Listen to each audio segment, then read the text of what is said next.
আন্তর্জাতিক মুফাসসিরে কোরআন হযরত মাওলানা জুবায়ের আহমদ আনসারী তিনিও অসুস্থ হয়ে আজকের এই মাহফিলেও তেনার আগমনের কথা ছিল, অসুস্থতার কারণে তিনি আমাদের মাঝে উপস্থিত হতে পারেননি।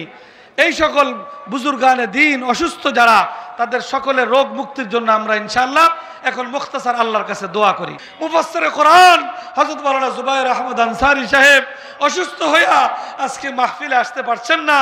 ইয়া আল্লাহ, আপনি তাদের সকলকে আপনি পরিপূর্ণ সুস্থতা দান করেন। আরো যত বুজুর্গানে দ্বীন অসুস্থ আছেন তাদের সকলকে সুস্থ করে তাদেরকে দীর্ঘনেক হায়াত দান করেন। আসসালামু আলাইকুম ওয়া রাহমাতুল্লাহি ওয়া বারাকাতুহু।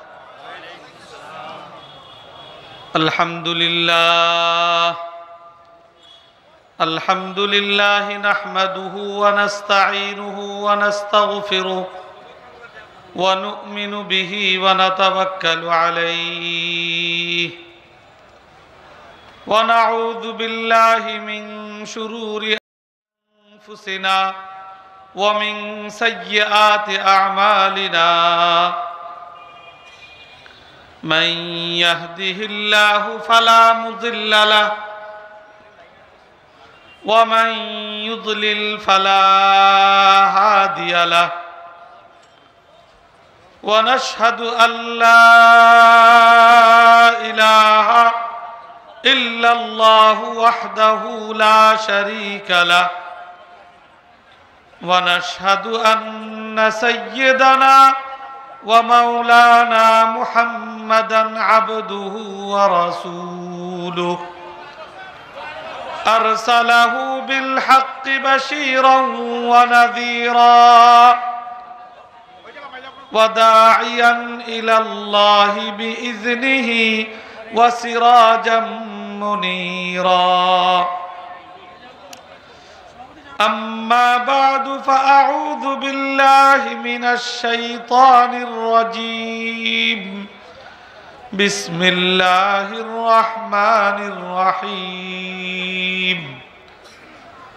وننزل من القرآن ما هو شفاء ورحمة للمؤمنين ولا يزيد الظالمين إلا خسارا. وقال رسول الله صلى الله عليه وسلم: القرآن شافع مشفع وماحل مصدق من جعله أمامه قاده إلى الجنة ومن جعله خلف ظهره ساقه إلى النار. وقال عليه الصلاة والسلام: إن لله أهلين من الناس. قالوا: من هم يا رسول الله؟ قال: أهل القرآن هم أهل الله وخاصته، أو كما قال عليه الصلاة والسلام. سبحانك لا علم لنا إلا ما علمتنا إنك أنت العليم الحكيم. সকলেই বরকত হাসিলের উদ্দেশ্যে অত্যন্ত আজমত এবং মোহাব্বতের সাথে রসুল করিম সাল্লাল্লাহু আলাইহি ওয়াসাল্লামের প্রতি একবার দুরূদ ইব্রাহিমি পাঠ করি। আল্লাহুম্মা সাল্লি আলা মুহাম্মাদিন ওয়া আলা আলি মুহাম্মাদ কামা সাল্লাইতা আলা ইব্রাহিমা ওয়া আলা আলি ইব্রাহিম ইন্নাকা হামিদুম মাজিদ। আল্লাহুম্মা বারিক আলা মুহাম্মাদিন ওয়া আলা আলি মুহাম্মাদ কামা বারাকতা আলা ইব্রাহিমা ওয়া আলা আলি ইব্রাহিম ইন্নাকা হামিদুম মাজিদ। আলহামদুলিল্লাহ। আল কোরআন ফাউন্ডেশন এর পক্ষ থেকে আয়োজিত 3 দিন ব্যাপী তাফসীরুল কোরআন মাহফিলের সর্বশেষ দিন, সর্বশেষ অধিবেশনে আল্লাহ রাব্বুল আলামিন আমাদেরকে কোরআনে কারীমের তাফসীর, কোরআনে কারীমের ব্যাখ্যা বিশ্লেষণ, কোরআনে কারীমের বিধিবিধান, কোরআনের হুকুক, কোরআনের আজমত এবং মুহাব্বত সম্পর্কে আলোচনা করবার বা শুনবার জন্য আল্লাহ রাব্বুল আলামিন আমাদেরকে তৌফিক দান করেছেন। এই জন্য আমরা সকলেই আল্লাহর শুকরিয়া আদায় শরীফ বলি আলহামদুলিল্লাহ। আজকের এই তাফসীরুল কোরআন মাহফিলের সম্মানিত সভাপতি, উপস্থিত ওলামায়ে কেরাম, উপস্থিত শাহজালালের পুণ্যভূমি এই স্মৃতিধন্য তৌহিদি জনতা, ইসলাম প্রিয় জনতা, আল্লাহ রাব্বুল আলামিন আমাদেরকে হাজারো লক্ষ কোটি নেয়ামত আল্লাহ তাআলা দান করেছেন। সেই নেয়ামত রাজির মধ্যে কোরআনে কারীমের নেয়ামত, এটা আল্লাহ প্রদত্ত নেয়ামত সমূহের মধ্যে অন্যতম নেয়ামত। আল্লাহর পক্ষ থেকে এটা প্রদত্ত মহা দৌলত। আল্লাহ রাব্বুল আলামিন কোরআনে কারীমের একটি গুরুত্বপূর্ণ সূরা, সূরা রহমানের মধ্যে আল্লাহ রাব্বুল আলামিন বান্দা বান্দীদের প্রতি আল্লাহর নেয়ামতের বিস্তারিত বিবরণ দিয়েছেন। দুনিয়া এবং আখিরাতে আল্লাহর পক্ষ থেকে যে সকল নেয়ামত বান্দা বান্দীরা ভোগ করতেছে, ভোগ করবে, তার বিবরণ আল্লাহ রাব্বুল আলামিন সূরা রহমানের মধ্যে দিয়েছেন। পুরা সূরাটাই আল্লাহর নেয়ামতের বিবরণের দ্বারা পরিপূর্ণ। তো সেই নেয়ামত রাজির আলোচনার মধ্যে আল্লাহ রাব্বুল আলামিন সর্বপ্রথম যেই নেয়ামতের আলোচনা করেছেন, আমরা সূরা রহমান যদি শুরু করি দেখতে পাই আর রহমান আল্লামাল কোরআন। আল্লাহর পক্ষ থেকে বান্দাদের প্রতি আল্লাহর মেহেরবানি, আল্লাহর দয়া, আল্লাহর ইহসান, অনুগ্রহ আর নেয়ামত সমূহের মধ্যে 1 নম্বর নেয়ামতের উল্লেখ করেছেন, আল্লাহ বান্দাদেরকে কোরআন দান করেছেন। এবং এই সূরার মধ্যেই আল্লাহ তাআলা পরবর্তী আয়াতে উল্লেখ করেছেন খালাকাল ইনসান, যে আল্লাহ রাব্বুল আলামিন আমাদেরকে আমাদের দোয়া দরখাস্ত ছাড়াই আল্লাহ আশরাফুল মাখলুকাত মানুষ হিসাবে সৃষ্টি করেছেন। তো মানুষ হিসাবে সৃষ্টি করা এটাও একটা বড় নেয়ামত। আর আল্লাহ আমাদেরকে কোরআনে কারীমের মতো মহা দৌলত দান করা, এটাও আল্লাহ প্রদত্ত একটা বড় দৌলত এবং নেয়ামত। স্বাভাবিকভাবে বাস্তবে আমরা আগে মানুষ হিসাবে সৃষ্টি লাভ করেছি, তারপরে আল্লাহর কোরআন আমরা পেয়েছি। কিন্তু আল্লাহর বর্ণনা ভঙ্গি একটু পাল্টায় দিছেন। আল্লাহ তাআলা কোরআনের আলোচনা আগে করেছেন, মানব সৃষ্টির কথা পরে উল্লেখ করেছেন। এর মাধ্যমে আল্লাহ রাব্বুল আলামিন মুফাসসিরিনে কেরাম এর ব্যাখ্যায় উল্লেখ করেছেন যে এর মাধ্যমে আল্লাহ রাব্বুল আলামিন এই দিকে ইঙ্গিত করতে চেয়েছেন যে এই যে মানুষ, গোটা দুনিয়াতে যত মানুষ আছে, গোটা মানব জাতি, সব মানুষই আকৃতিতে তো একই রকম, সবারই হাত, পাও, চোখ, নাক, মুখ, কান সবকিছু আছে। আল্লাহ এই সূরা রহমানের বিবরণের ধারাবাহিকতার মাধ্যমে আল্লাহ রাব্বুল আলামিন এটা বুঝাইতে চান, আল্লাহ এটা বান্দাদের সামনে স্পষ্ট করতে চান যে আকৃতিতে সবাই মানুষ হইলেও প্রকৃতপক্ষে সব মানুষ আল্লাহর কাছে মানুষ হিসাবে পরিগণিত নয়। আকৃতির মানুষ কিন্তু আল্লাহর কোরআন ইঙ্গিত করতেছে, আর অন্য জায়গায় আল্লাহর কোরআন স্পষ্টভাবে এটা ব্যক্ত করতেছে, এই ঘোষণা করতেছে যে আল্লাহর কোরআন থেকে বিচ্ছিন্ন মানুষ সেটা দুনিয়ার মানুষের কাছে মানুষ হিসাবে পরিগণিত হলেও, আকৃতির মানুষ হলেও আল্লাহ রাব্বুল আলামিনের কাছে সে প্রকৃত মানুষ হিসাবে পরিগণিত হয় না। আল্লাহ অন্য কোরআনের অন্য জায়গায় ইরশাদ করেছেন, লাহুম কুলুবুল লা ইয়াফকাহুনা বিহা ওয়া লাহুম আ'য়ুনুল লা ইউবসিরুনা বিহা ওয়া লাহুম আযানুল লা ইয়াসমাউনা বিহা উলাইকা কাল আনআম বাল হুম আযাল। আল্লাহ রাব্বুল আলামিন বলেন যে যেই আকৃতির মানুষগুলা তাকে আল্লাহ রাব্বুল আলামিন কোরআন বুঝার মতো বুঝ দান করলেন, কিন্তু তার পক্ষে কোরআন বুঝার তৌফিক হইল না। কোরআন দেখার মতো দৃষ্টি শক্তি দিলেন, কিন্তু তার এই দৃষ্টি দিয়ে দুনিয়ার অনেক কিছু দেখলো, কিন্তু আল্লাহর কোরআনকে সে দেখতে পারলো না। অনেক কিছু শোনার মতো শ্রবণ শক্তি আল্লাহ তাআলা তাকে দিয়েছেন, শুনছে, কিন্তু আল্লাহর কোরআন শোনার তৌফিক তার ভাগ্যে জুটি নাই।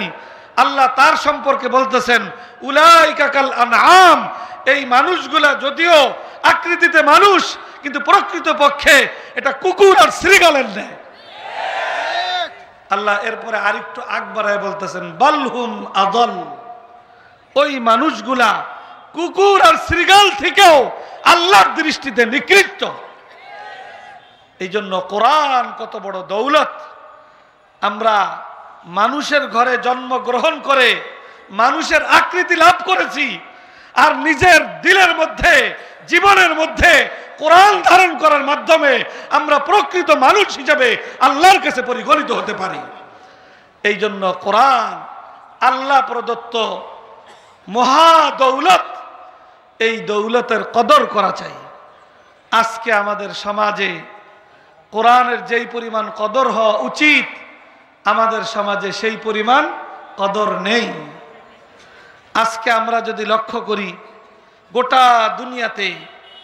গোটা দুনিয়াতে মুসলমানের সংখ্যা তো কম না, 250 থেকে 200 কোটি মুসলমান আজকে গোটা দুনিয়াতে আছে।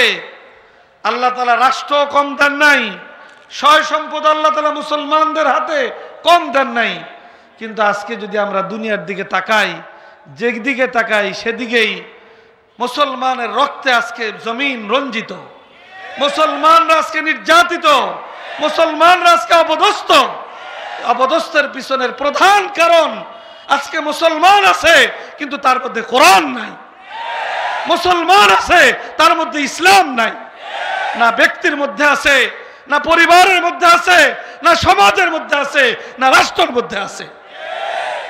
আজকে আমাদের প্রয়োজন আল্লাহর কোরআন, এই মহা দৌলত, আল্লাহ প্রদত্ত এই নিয়ামত, এর কদর করে ব্যক্তিকে কোরআনের আলোয় আলোকিত করা, পরিবারকে কোরআনের আলোয় আলোকিত করা, সমাজকে কোরআনের আলোয় আলোকিত করা, গোটা দেশকে যদি আমরা আলোকিত দেশে আমরা পরিণত করতে চাই, গোটা দুনিয়াকে যদি আলোকিত বিশ্বে পরিণত করতে চাই, আল্লাহর কোরআন ছাড়া অন্য কোনো বিকল্প ব্যবস্থা নাই। কোরআনের দৌলত আর কেউ না বুঝুক, কমপক্ষে তো মুসলমানরা বুঝবে। আমাদের এই ভারত উপমহাদেশের আমরা জানি এক সময় এটা মুসলমানদের রাজত্ব শত শত বছর চলছে। আবার মুসলমানদের গাফলতের কারণেই মুসলমানদের হাত ছাড়া হয়েছে এই ভারতবর্ষ। ব্রিটিশরা গোটা ভারতবর্ষকে তারা দখল করে নিয়েছে, তাদের কর্তৃত্ব, তাদের রাজত্ব, তাদের সব কিছু এখানে প্রতিষ্ঠিত করেছে। তখন ওলামায়ে কেরাম এই গোটা ভারতবর্ষকে শত্রু মুক্ত করার জন্য, দুশ্মন মুক্ত করার জন্য, এর স্বাধীনতা অর্জনের জন্য যুগ যুগ তারা মেহনত করেছে, সংগ্রাম চালিয়েছে, প্রয়োজনে তারা বুকের তাজা রক্ত ঢেলে দিয়েছে। ওইটারই ধারাবাহিকতার প্রধান এক ব্যক্তি দারুল উলুম দেওবন্দ, এই ভারত স্বাধীন হওয়ার পিছনে যেই প্রতিষ্ঠানের সবচেয়ে বড় ভূমিকা দারুল উলুম দেওবন্দ, সেই দারুল উলুম দেওবন্দের প্রথম ছাত্র, পরবর্তী দারুল উলুম দেওবন্দের প্রধান শিক্ষক শাইখুল হাদিস শাইখুল হিন্দ মাহমুদ হাসান দেওবন্দি রহমতুল্লাহ আলাই, যার অন্যতম শাগির্দ শাইখুল আরবি ওয়াল আজম সৈয়দ হুসাইন আহমদ মাদানী রহমতুল্লাহ আলাই, যার পদচারণায় এই সিলেটের পুণ্যভূমিও অনেক রহমত বরকতে পরিপূর্ণতা লাভ করেছে। সেই শাইখুল হিন্দ রহমতুল্লাহ আলাই, আমরা জানি এই গোটা ভারতবর্ষকে মুক্ত এবং স্বাধীন করার জন্য তিনি তার পুরা জিন্দেগিকে ওয়াকফ করে দিয়েছিলেন। তার কথা আছে কিতাবে লেখা, আদি জিন্দেগি জেল মে আদি জিন্দেগি রেল মে, যে এই ভারতকে স্বাধীন করার জন্য, ভারতের মুসলমানদের অধিকারকে পুনঃপ্রতিষ্ঠিত করার জন্য, ইসলামকে আবার এই দেশে সমস্বরে গালেবভাবে ইসলামকে টিকিয়ে রাখার জন্য, কোরআনী শিক্ষাকে অব্যাহত রাখার জন্য তিনি তার জিন্দেগির অর্ধেক জেলের মধ্যে কাটায় দিয়েছেন, আর অর্ধেক জিন্দেগি গোটা ভারতবর্ষ সফর করার জন্য রেলের মধ্যে কাটায় দিয়েছেন। তো সেই শাইখুল হিন্দ রহমতুল্লাহ আলাই এক পর্যায়ে মাল্টার জেলে বছরকে বছর থাকলেন, একেবারে প্রায় জীবনের শেষ প্রান্তে। কয়েক বছর কারাবন্দী হওয়ার পর, থাকার পর যখন উনি মুক্তি পাইলেন, দারুল উলুম দেওবন্দ আসছেন। স্বাভাবিকভাবেই উনি আসার পরে সকলের উদ্দেশ্যে ওনার কিছু বক্তব্য দিবেন, ওনার কিছু মতামত অনুভূতি পেশ করবেন, এটা স্বাভাবিক, সবাই এটা প্রত্যাশা করে। তো শাইখুল হিন্দ রহমতুল্লাহ আলাই দারুল উলুম দেওবন্দে আসার পরে ওই মাল্টার জেল থেকে কয়েক বছর জেল খাটার পরে মুক্তিপ্রাপ্ত হওয়ার পর সর্বপ্রথম তার যে মন্তব্যর বক্তব্য তার শাগিরদান মুহিব্বিন তাদের সামনে, তার আশিকানদের সামনে পেশ করেছেন, তিনি বলেছেন যে আমি মাল্টার জেলে থাকা অবস্থায় গোটা দুনিয়ার মুসলমানদের অধপতন, মুসলমানদের অপদস্থ হওয়া, মুসলমানদের এই করুণ অবস্থা হওয়া, এটার মূল কারণ কি, এটাকে আমি চিহ্নিত করার জন্য চেষ্টা করেছি, চিন্তা ফিকির করেছি। এমনিতে তো তিনি সবসময় ব্যস্ত থাকতেন, কিন্তু জেলখানায় তো আর ওই ব্যস্ত সময় কাটানোর সুযোগ নাই, লেখাপড়া নিয়ে সময় কাটাইবেন সেটার সুযোগ নাই, সফর করবেন তারও কোনো সুযোগ নাই।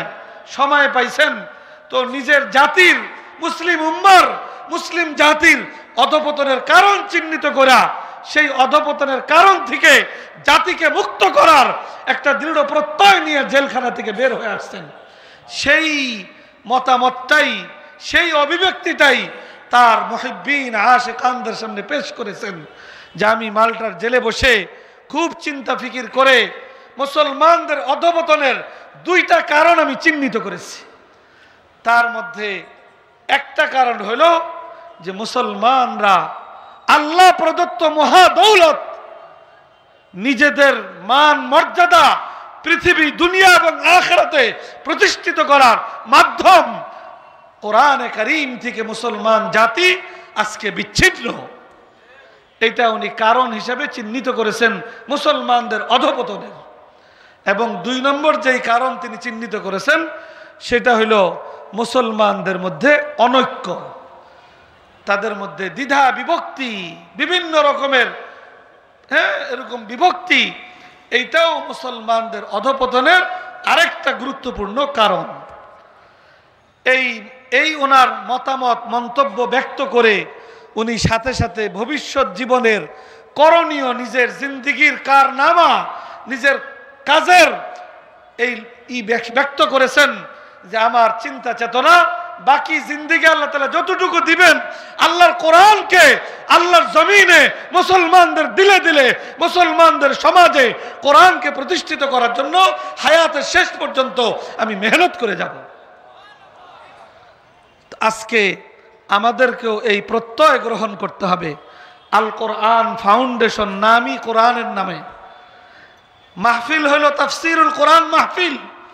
তো আজকের এই আল কোরআন ফাউন্ডেশনের তাফসিরুল কোরআন মাহফিলের এই গুরুত্বপূর্ণ এই সমাবেশ থেকে, এই মাহফিল থেকে আমাদেরকে দৃঢ় সংকল্পবদ্ধ হতে হবে যে আমাদেরকে আল্লাহর কোরআনের মাধ্যমেই দুনিয়ার মান মর্যাদা আবার ফিরিয়ে আনতে হবে, এবং কোরআনকে ধারণ করার মাধ্যমেই আখিরাতের মর্যাদাও, আখিরাতের সফলতাও আমাদের জন্য নিশ্চিত করতে হবে। এছাড়া বিকল্প কোনো পথ নেই। যাই হোক, আমি বলতেছিলাম যে তাফসীরুল কোরআন মাহফিল, কোরআন কি জিনিস? কোরআন আল্লাহ প্রদত্ত মহা দৌলত, আল্লাহর নেয়ামত। নেয়ামতের কদরের ইহসাস আর অনুভূতি আমাদের মধ্যে থাকা চাই, এবং এই নেয়ামতের কদর প্রত্যেকটা মুসলমানের করা চাই।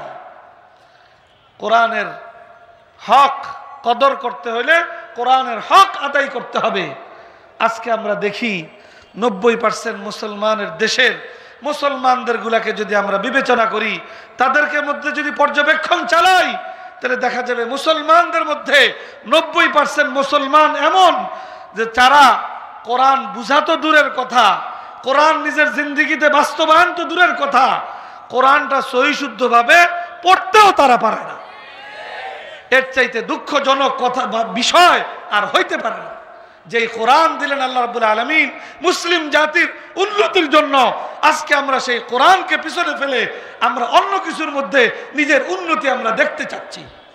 আল্লাহ রাসূল স্পষ্ট বলেছেন, ইন্নাল্লাহা ইয়ারফাউ বিহাদাল কিতাবি আকওয়ামান ওয়া ইয়াযউ বিহি আখারিন।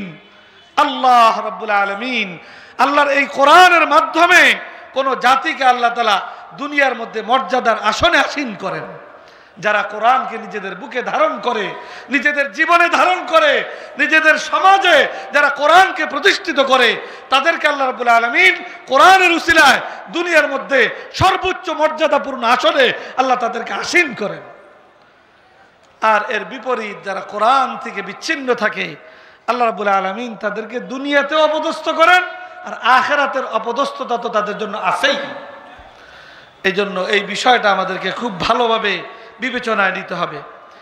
আমি সূরা বনী ইসরাঈলের একটি আয়াত তেলাওয়াত করেছি, ওই আয়াতের উপরে সংক্ষিপ্ত কিছু আলোচনা করে আলোচনা শেষ করব। রাত্র অনেক হয়ে গেছে, ইনশাআল্লাহ এরপরে আরও আলোচক আছে, আমরা আলোচনা শুনব। আমি সূরা বনী ইসরাঈলের আয়াত পেশ করছি, ওই আয়াতের মধ্যেও আল্লাহ রাব্বুল আলামিন কোরআনে কারীমের গুরুত্বপূর্ণ উপকারিতা, কোরআনে কারীমের বৈশিষ্ট্য, এটা আল্লাহ রাব্বুল আলামিন উল্লেখ করেছেন। আয়াত হলো ওয়া নুনাজ্জিলু মিনাল কুরআনি মা হুয়া শিফাআ ওয়া রাহমাতুল লিল মুমিনিন। আল্লাহ রাব্বুল আলামিন এই আয়াতের মধ্যে কোরআনে কারীমের গুরুত্বপূর্ণ দুইটি ফায়দার কথা, দুইটি উপকারিতা, দুইটি কার্যকারিতার কথা আল্লাহ রাব্বুল আলামিন এই আয়াতের মধ্যে উল্লেখ করেছেন। এক নম্বর হইল যে এই কোরআন গোটা মানব জাতির জন্য মহা ঔষধ। কোরআন হইল গোটা মানব জাতির জন্য মহা ঔষধ। তাদের সর্বরকমের রোগ শোকের প্রতিষেধক হইল আল্লাহর কোরআন, কোরআনে কারীম। রোগ শোক, মানুষের রোগ ব্যাধি, মানুষ যেরকম ব্যক্তিগতভাবে রোগাক্রান্ত হয়, এরকম ভাবে মানব সমাজও রোগাক্রান্ত হয়।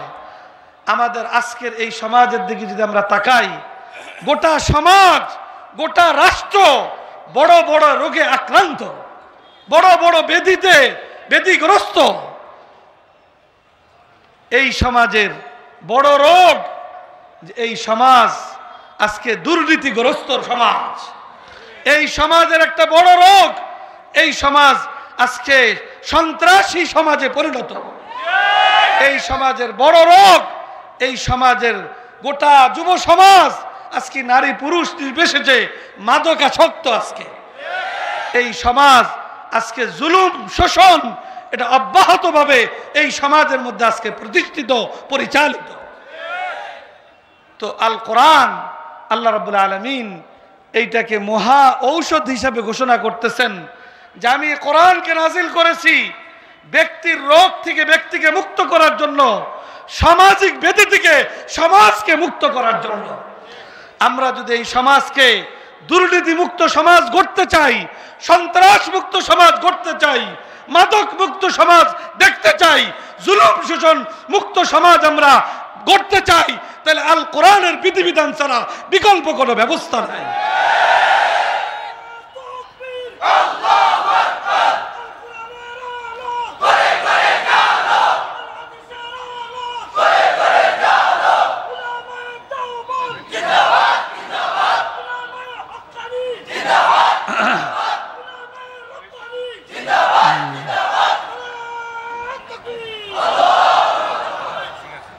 আজ থেকে ১৫০০ বছর আগে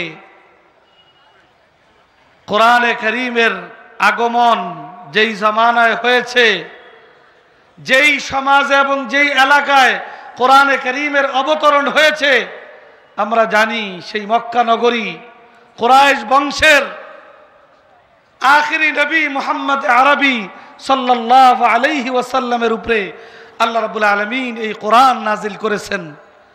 তো যখন কোরআন নাজিল হয়েছে, গোটা দুনিয়া কেমন অন্ধকারাচ্ছন্ন ছিল, কি কঠিন অবস্থার মধ্যে গোটা দুনিয়া ছিল, যে সেই যুগটাকে জাহিলিয়াত আর মূর্খতার যুগ হিসেবে আখ্যায়িত করা হয়। যেই যুগে নারীর কোনো অধিকার ছিল না, নারীকে জীবন্ত কবর দেওয়া হইতো। এই ছিল যেই সমাজ, যেই সমাজের মানুষের চরিত্র ছিল যে তাদের আয় রোজগারের ব্যবস্থাপনাই ছিল লুণ্ঠন আর ডাকাতি করা। ওই রকমের একটা অন্ধকারাচ্ছন্ন মূর্খ ওই সমাজকে আবার অল্প দিনের মধ্যে এমন এক সমাজে পরিণত করলেন যে কিয়ামত পর্যন্ত ওই রকম সমাজের নমুনা পৃথিবীতে দ্বিতীয়বার দেখতে আর সক্ষম হয়নি এবং হবে না। এই যে পরিবর্তন, এই পরিবর্তনের পিছনে মূল জিনিস ছিল কি? আল্লাহর কোরআন, কোরআনী বিধান যখন মক্কার সরজমিনে এবং এই মক্কা নগরী থেকে পৃথিবীর বিভিন্ন প্রান্তে আল্লাহর কোরআনের আলোয় আলোকিত হয়েছে, তখন গোটা সমাজ অন্ধকার দূর হয়ে সেখানে সমাজের আলোয় আলোকিত হয়েছে।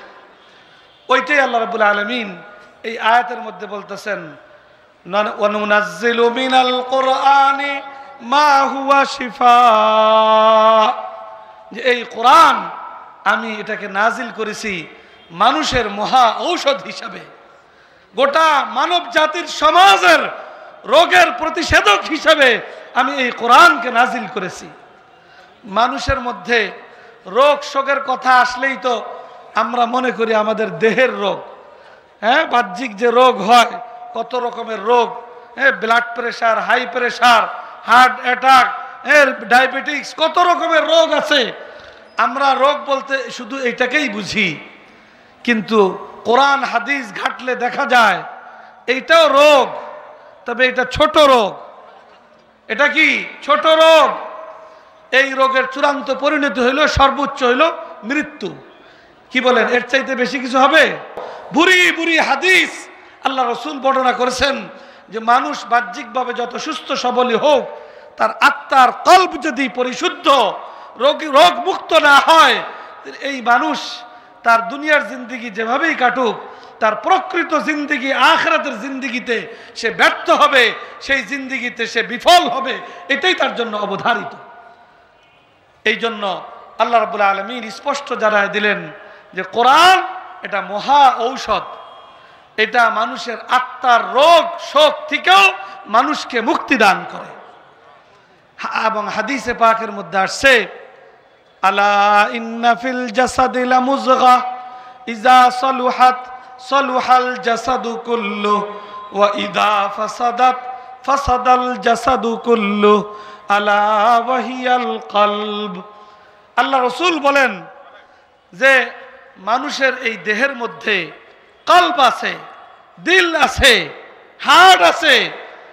মানুষের দিলটা যদি পরিশুদ্ধ হয়, রোগ মুক্ত হয়, পাক পবিত্র হয়, তাহলে তার প্রত্যেকটা অঙ্গ প্রত্যঙ্গ থেকে আল্লাহর পছন্দনীয় আমল প্রকাশিত হয়।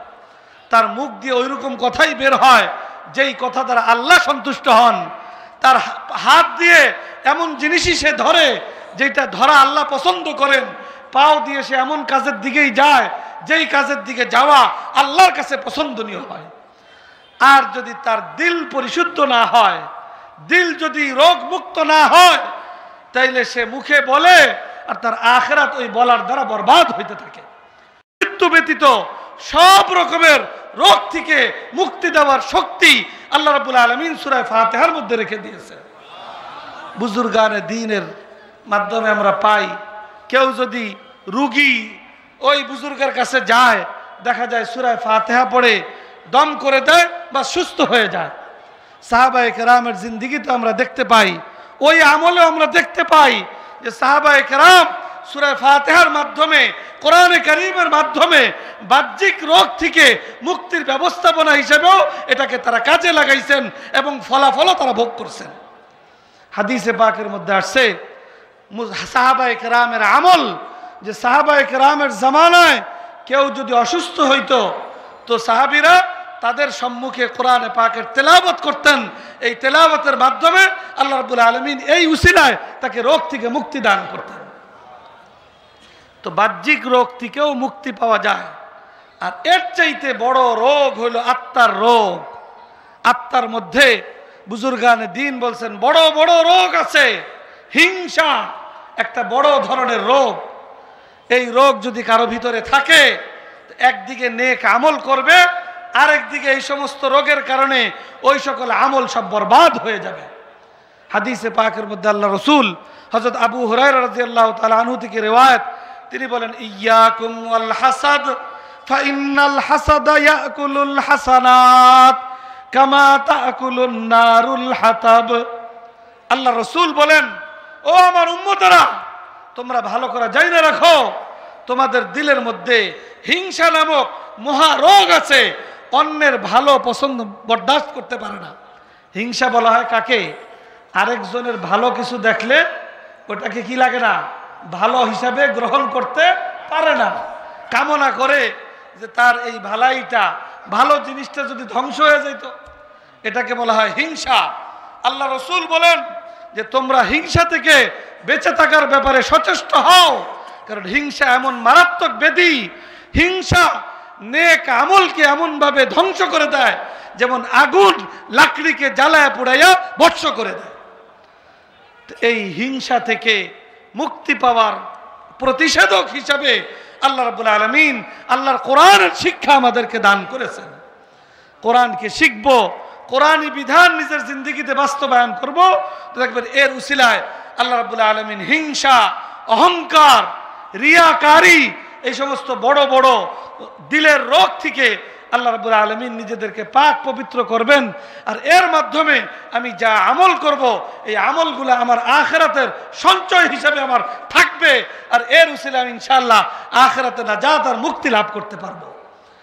তো কোরআন এটাকে আল্লাহ রাব্বুল আলামিন শেফা হিসাবে ঘোষণা করেছেন। বাহ্যিক রোগের জন্য শেফা, আত্মার রোগের জন্য শেফা। ব্যক্তির রোগের থেকেও কোরআন ব্যক্তিকে মুক্তি দান করে। আর সমাজ, যেই সমাজ ব্যাধিগ্রস্ত, রোগাক্রান্ত, এই কোরআন সেই রোগাক্রান্ত সমাজকেও রোগ থেকে মুক্তি দেওয়ার ক্ষমতার শক্তি রাখে। অতএব আমাদেরকে সেই দিকেও মনোনিবেশ করতে হবে। এটা হলো কোরআনের একটা গুরুত্বপূর্ণ বৈশিষ্ট্য, একটা গুরুত্বপূর্ণ ফায়দা। এটা আমাদেরকে অর্জন করার ব্যাপারে সচেষ্ট হইতে হবে। 2 নম্বর উপকারিতা আল্লাহর কোরআনের, এই আয়াত আল্লাহ রাব্বুল আলামিন বলছেন ওয়া রাহমাতুল লিল মুমিনিন, যে কোরআন আল্লাহ রাব্বুল আলামিন আল্লাহর রহমত প্রাপ্তির সহজ জরিয়া বানায় দিয়েছেন আল্লাহ তাআলা। আমাদের তো প্রত্যেকটা কদমে কদমে, প্রত্যেকটা শ্বাসে শ্বাসে আল্লাহর রহমতের প্রয়োজন হয়। কি বলেন? আল্লাহর রহমত ছাড়া একবার শ্বাস ছাড়ার পরে দ্বিতীয়বার শ্বাস নেওয়ার ক্ষমতা কারো আছে? আল্লাহর রহমত ছাড়া সম্ভবপর নয়। প্রতি কদমে কদমে দুনিয়াতেও আল্লাহর রহমত প্রয়োজন, আর আখিরাতে তো আল্লাহর রহমত ছাড়া কোনো পার পাওয়াই যাবে না। আর সেই আল্লাহর রহমত প্রাপ্তির একটা বড় মাধ্যম হইল আল্লাহর কোরআন। কোরআন কিভাবে রহমত প্রাপ্তির জরিয়া? হাদিসে পাকে আসছে, যদি কেউ কোরআন তেলাওয়াত করে, আল্লাহ রাব্বুল আলামিন প্রতি হরফ তেলাওয়াতের বিনিময়ে কমপক্ষে আল্লাহ তাআলা তার আমল নামায় 10টা নেকি দান করবেন। নামাজের মধ্যে যদি দাঁড়ায় পড়ে, তাহলে কোরআনের প্রতি হরফ তেলাওয়াতের উসিলায় আল্লাহ রাব্বুল আলামিন 100 নেকি দান করবেন। এবং হযরত শাইখুল হাদিস আল্লামা আজিজুল হক রহমতুল্লাহ আলাইহি আমার আব্বা জানকে বহুবার এই কথা বলতে শুনেছি যে কোনো বাবা মা তার সন্তানকে যদি মোহাব্বতের সাথে, আজমতের সাথে, আগ্রহের সাথে কোরআন শিখায়, কোরআন শিক্ষা দেওয়ার ব্যবস্থা গ্রহণ করে, তাইলে ওই সন্তান কোরআন শিখে কোরআন পড়লে সে যেরকম প্রতি হরফে 10 টাকা নেকি পাবে, তার পড়ার মাধ্যমে আল্লাহ তাআলা তার বাবার আমল নামায়ও 10টা করে নেকি দান করবেন, তার মার আমল নামায়ও 10টা করে নেকি দান করবেন। বাবা হায়াতে থাকুক আর কবরে চলে যাক, কত বড় রহমত প্রাপ্তির জরিয়া আল্লাহ তাআলা বানাইছেন।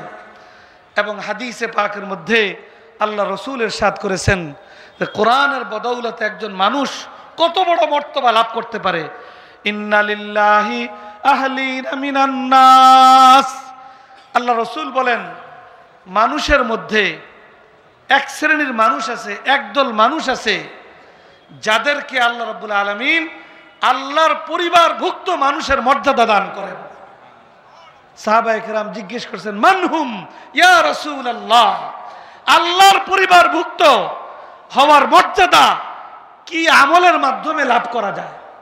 তো রাসূল পাক সাল্লাল্লাহু আলাইহি ওয়াসাল্লাম বলছেন আহলুল কোরআন হুম আহলুল্লাহ ওয়া খাসাতু, যারা কোরআন ওয়ালা, যারা নিজেদের দিলের মধ্যে কোরআনের মোহাব্বত পোষণ করে, জবানের মধ্যে কোরআনের তেলাওয়াত জারি করে, জিন্দেগির মধ্যে কোরআনে আমল বাস্তবায়ন করে, তারা হলো আহলে কোরআন।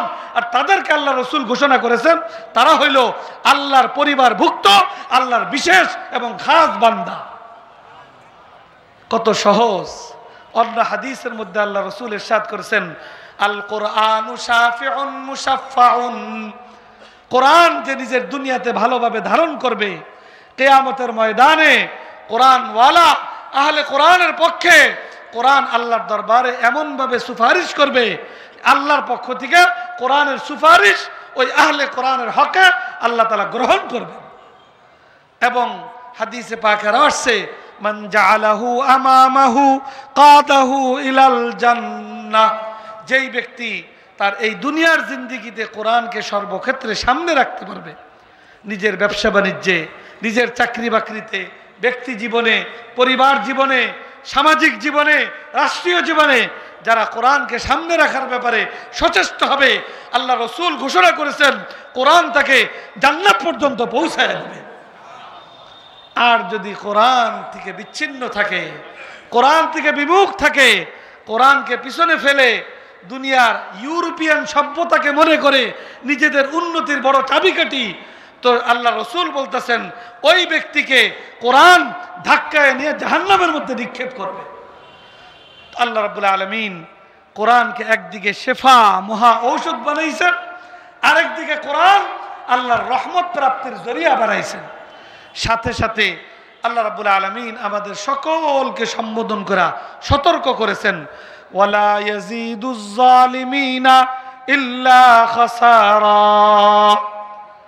এত সব কিছু বুঝানোর পরে আমি সৃষ্টিকর্তা রাব্বুল আলামিনের পক্ষ থেকে এটা জানায় দেওয়ার পরে যে আমার পক্ষ থেকে প্রেরিত কোরআন তোমাদের জন্য মহা ঔষধ, তোমাদের জন্য রহমত প্রাপ্তির জরিয়া, এরপরেও যারা কোরআনের সাথে অন্যায় আচরণ করলো, কোরআনের মর্যাদা দিল না, কোরআনের আজমত দিলের মধ্যে পোষণ করলো না, কোরআনের তেলাওয়াত শিখলো না, কোরআনের বিধিবিধান জানলো না, কোরআনের বিধিবিধান নিজের জিন্দেগিতে বাস্তবায়ন করলো না, আল্লাহ রাব্বুল আলামিন তাদের সম্পর্কে সতর্ক করতেছেন এই কোরআনের সাথে এই অন্যায় আচরণের কারণে তাদের জন্য ধ্বংস অনিবার্য।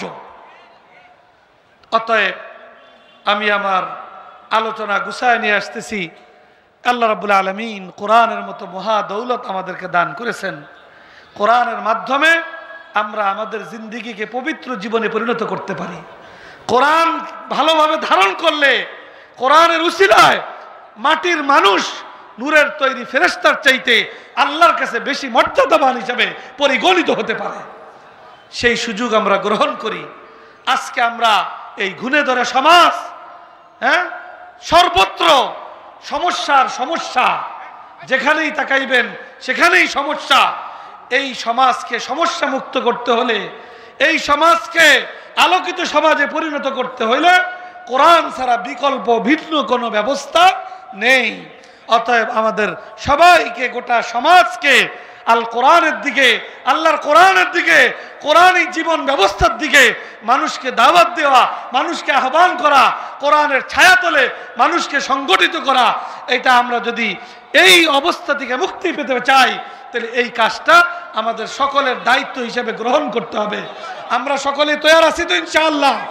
আল্লাহ রাব্বুল আলামিন আমাদের সকলকে তৌফিক দান করুন, কোরআনের মর্যাদা নিজেদের জিন্দেগিতে পূর্ণরূপে বাস্তবায়ন করবার তৌফিক দান করুন। এই নিজের জন্য, সকলের জন্য আল্লাহর কাছে এই কামনা করে আমার আলোচনা এখানেই শেষ করতেছি। ওয়া আখিরু দাওয়ানা আনিল হামদুলিল্লাহি রাব্বিল আলামিন। সুবহানাল্লাহি ওয়া বিহামদিহি সুবহানাল্লাহিল আযীম। আল্লাহুম্মা সাল্লি আলা সাইয়্যিদিনা ومولانا محمد وعلى آله وأصحابه وبارك وسلم. ربنا تقبل منا إنك أنت السميع العليم وتب علينا يا مولانا إنك أنت التواب الرحيم واغفر لنا فإنك خير الغافرين وارحمنا فإنك أرحم الراحمين واهدنا ويسر الهدى لنا ونجنا من القوم الظالمين. ربنا لا تزغ قلوبنا بعد إذ هديتنا وهب لنا من لدنك رحمة إنك أنت الوهاب. رب ارحمهما كما ربياني صغيرا رب ارحمهما كما ربياني صغيرا. পরবর্তীগার কোরআনে পাকের এই মাহফিলে পরবর্তীগার হাজারো লক্ষ এই ইসলাম প্রিয় জনতাকে নিয়ে, ওলামায়ে কেরামকে নিয়ে আপনার শাহী দরবারে হাত উঠাইছি। পরবর্তীগার আপনি আমাদেরকে কবুল ফরমান, এই জামাতকে আপনি কবুল ফরমান, আল কোরআন ফাউন্ডেশনকে আপনি কবুল ফরমান, এই তাফসীরুল কোরআন মাহফিলকে আপনি কবুল ফরমান। পরবর্তীগার আমাদের প্রত্যেককে আপনার পক্ষ থেকে প্রদত্ত মহা দৌলত, মহা নিয়ামত কোরআনে কারীমের কদর করবার আমাদের প্রত্যেককে আপনি তৌফিক দান করেন। কোরআনের তেলাওয়াত, কোরআনের আজমত, কোরআনী জীবন যাপন করবার তৌফিক আমাদেরকে দান করেন। পরবর্তীগার এই ঘুণে ধরা সমাজ, এই পচা গন্ধ সমাজ, এটাকে অপবিত্র সমাজ, অন্ধকারাচ্ছন্ন সমাজ, এই সমাজকে আলোকিত সমাজে পরিণত করার জন্য আপনি আমাদেরকে কোরআন দান করেছেন। এই কোরআনকে, কোরআনের মাধ্যমে এই সমাজকে ভেঙে আলোকিত সমাজে পরিণত করবার তৌফিক আমাদেরকে দান করেন। পরবর্তীগার কোরআনকে নিজেদের জীবনে বাস্তবভাবেই গ্রহণ করবার তৌফিক দান করেন। আমাদের মধ্যবর্তী অসুস্থ সকলকে আপনি সুস্থতা দান করেন, পেরেশানদের পেরেশানিকে দূর করেন, হাজাতমন্দের হাজাতকে আপনি পুরা করেন। পরবর্তীগার আমাদের জিন্দগির সর্বরকমের গুনাহ খাতা মাফ করেন, গুনাহ মুক্ত জীবন যাপন করবার তৌফিক দান করেন, আপনার পছন্দনীয় জীবন যাপন করবার তৌফিক দান করেন। আমাদের সকলের দোয়াকে আপনি কবুল ফরমান, এই তাফসীরুল কোরআন মাহফিলকে আপনি কবুল ফরমান। আল কোরআন ফাউন্ডেশনকে প্রতি বছর এইভাবে গুরুত্বের সাথে তাফসীরুল কোরআন মাহফিল আয়োজন করবার তৌফিক দান করেন। পরবর্তীগার আমাদের সকলের দোয়াকে আপনি কবুল ফরমান। রব্বানা তাকাব্বাল মিন্না ইন্নাকা আনতাস সামিউল আলিম ওয়া তুব আলাইনা ইয়া মাওলানা ইন্নাকা আনতাত তাওয়াবুর রহিম। سبحان ربك رب العزة عما يصفون وسلام على المرسلين والحمد لله رب العالمين.